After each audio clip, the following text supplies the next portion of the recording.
Welcome to my channel. Today, I'm going to share with you a truly terrifying experience I had when my friends and I decided to spend a weekend in a remote village. Little did we know that this village was cursed, and its inhabitants had disappeared under mysterious circumstances. This is my story. We were a group of 6 friends looking for an adventure. The idea of spending a weekend in a remote village sounded thrilling. We had heard rumors about a place called Alderton, an old village hidden deep within the forest, untouched by modern civilization. The stories we heard were fascinating and eerie, but we dismissed them as local folklore.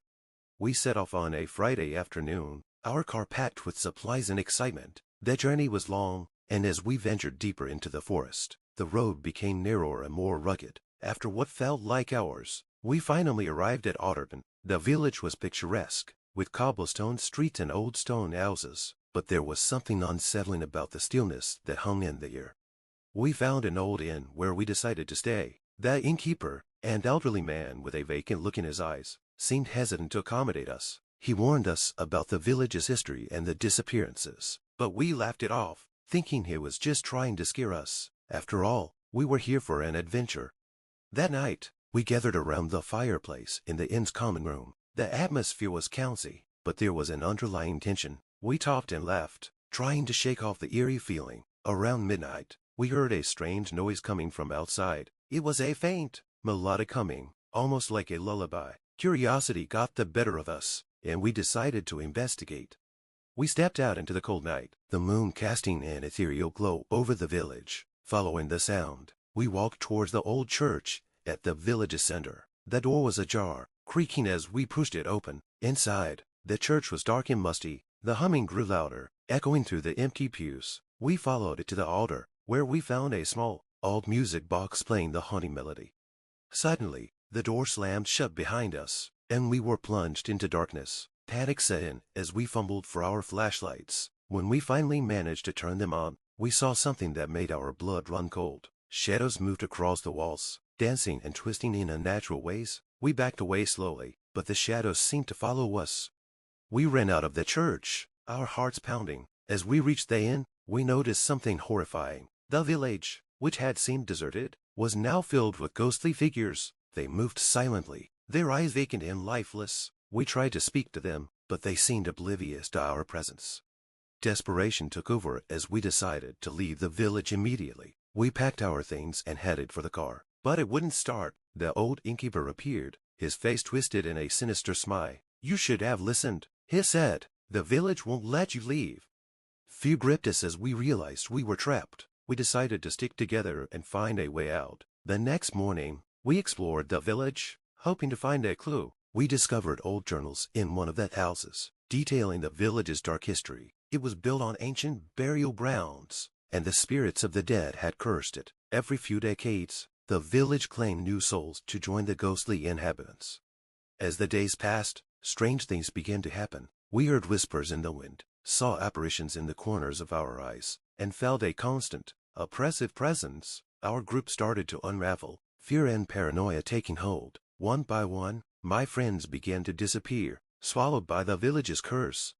I was the last one left, determined to escape. I spent days searching for a way out, but the village seemed to warp and change, leading me in circles. Exhausted and terrified, I finally found myself back at the church. The music box was still there, playing its haunting tune. Desperate, I smashed the music box, hoping to break the curse. The melody stopped, and for a moment, there was silence. Then, a deafening roar filled the air as the shadows converged on me. I felt myself being pulled into darkness, my vision fading.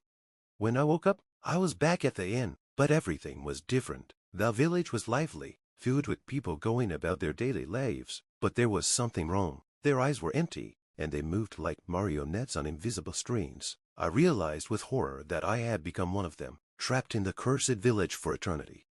I wandered through the village, feeling an overwhelming sense of dread. My surroundings looked the same, yet everything felt disturbingly different. The villagers moved mechanically, their expressions void of any emotion. I tried to speak to them, but my words seemed to vanish into the air, unheard and unanswered.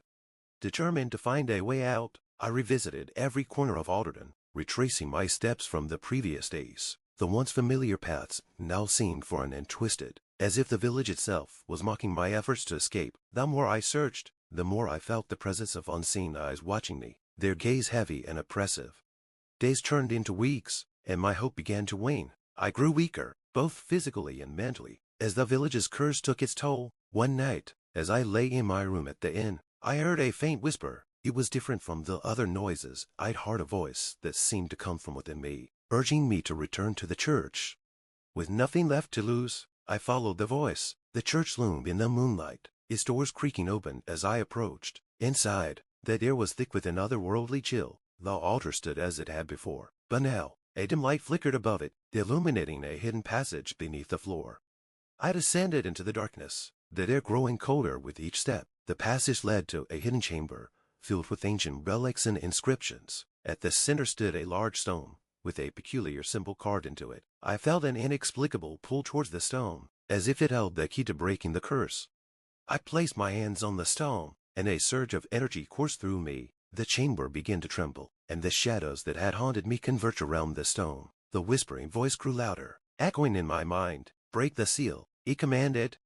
With all my remaining strength, I chanted the words etched into the stone, not fully understanding their meaning. The chamber shook violently, and a blinding light erupted from the stone, engulfing everything around me. The shadows screamed and dissipated, and I felt myself being pulled away from the village, the oppressive weight lifting from my chest. When I opened my eyes, I was lying on the forest floor, just outside the village. The sun was rising, casting a warm glow over the trees. I stood up, disoriented but relieved to be free. The village of Alderton had vanished, leaving no trace behind. I made my way back to civilization, haunted by the memories of my friends and the horrors we faced. To this day, I can still hear the faint melody of the music box in my dreams, a reminder of the village and the curse that nearly claimed my soul.